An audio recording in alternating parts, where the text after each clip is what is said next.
আল্লাহ পাক রব্বুল আলামিন বলেন আলিমুল গায়বি ওয়াস শাহাদাতি হুয়ার রাহমানুর রাহিম।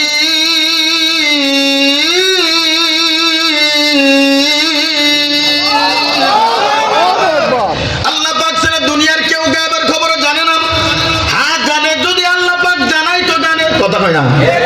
আল্লাহ পাক জানাইলে জানে গায়েবের খবর।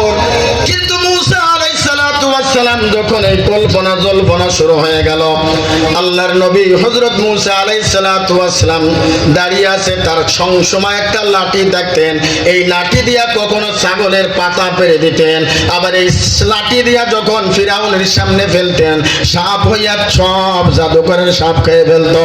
আবার এই লাঠি দিয়া যখন নদী বা পানি মারতেন, সমুদ্রে পানি মারতেন, সমুদ্রের ভিতর দিয়ে আল্লাহ পাক রাস্তা করে দিতেন। জোরে কানকে ভাইরা আমার, বন্ধুগণ আমারও, আমার বালুকার মুসলমানও, আমার যুবক, হযরত মুসা আলাইহিস সালাতু ওয়াস সালাম লাঠি ভর দিয়া দাঁড়িয়ে আছেন তুর পাহাড়ের কিনারে।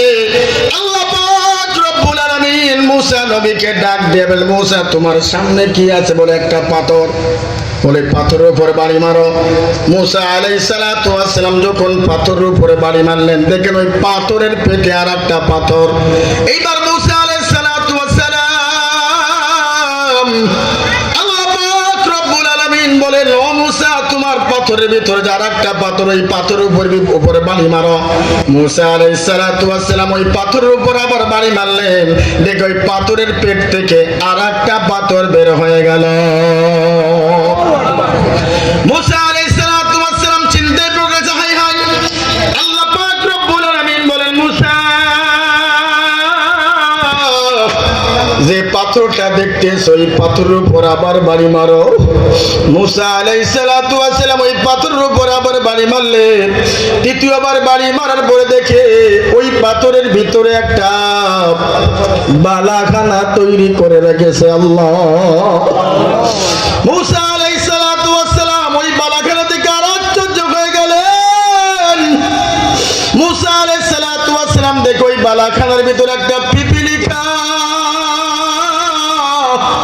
ও আবার বালুকার মুসলমান যুবক, ও আমার দাড়িপাকা মুরব্বী বাবা, যে রিজিকের জন্য হারামের দিকে দৌড়াও, যে রিজিকের জন্য মানুষের মাথায় বাড়ি মারো, যে রিজিকের জন্য বাতিদার হক মেরে খাও, যে রিজিকের জন্য সুদ খাও, ঘুষ খাও, আল্লাহ ইচ্ছা করলে পাথরের ভিতর খানোর মালিক। জোরে কণ্ঠে